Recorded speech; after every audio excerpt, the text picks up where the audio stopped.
कैसे है दोस्तों। चलिए आज फिर एक और कहानी के साथ हाजिर हूं।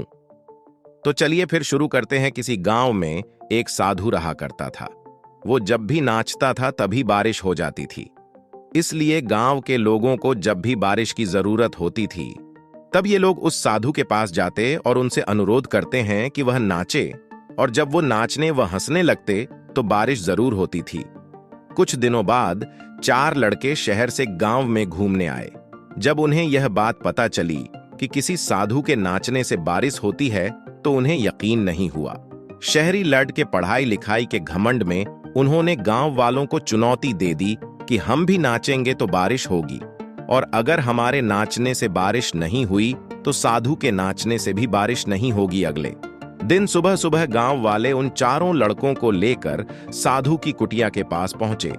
गांव वालों ने साधु को सारी बात बताई तो फिर लड़कों ने नाचना शुरू किया। पहले लड़के ने नाचना शुरू किया। आधा घंटा बीत गया। फिर पहला लड़का थक कर बैठ गया, पर बादल नहीं दिखे।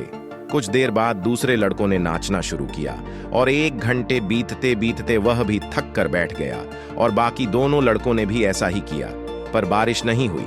अब साधु की बारी थी। उसने नाचना शुरू किया।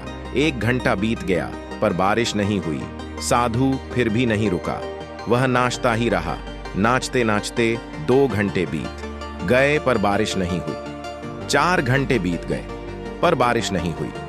लेकिन साधु तो रुकने का नाम ही नहीं ले रहा था। धीरे धीरे शाम ढलने लगी कि तभी बादलों की गड़गड़ाहट सुनाई दी और थोड़ी देर बाद जोरों की बारिश होने लगी। यह देखकर 4 लड़के दंग रह गए और तुरंत साधु से क्षमा मांगी। फिर 4 लड़कों ने साधु से पूछा, बाबा भला ऐसा क्यों हुआ कि हमारे नाचने से बारिश नहीं हुई और आपके नाचने से बारिश हो गई? तब साधु ने उत्तर दिया, जब मैं नाचता हूं तो 2 बातों का ध्यान रखता हूं।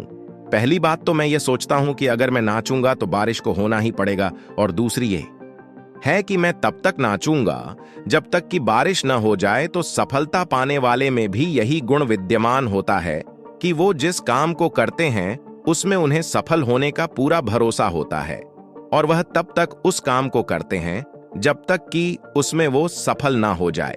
इसलिए अगर हमें सफलता हासिल करनी है तो उस साधु की तरह ही अपने लक्ष्य को प्राप्त करना होगा। मैं उम्मीद करता हूं कि आपको ये कहानी पसंद आई होगी। आप हमें कमेंट बॉक्स में जरूर बताएं। चैनल को सब्सक्राइब करें, वीडियो को लाइक करें और शेयर करें। धन्यवाद।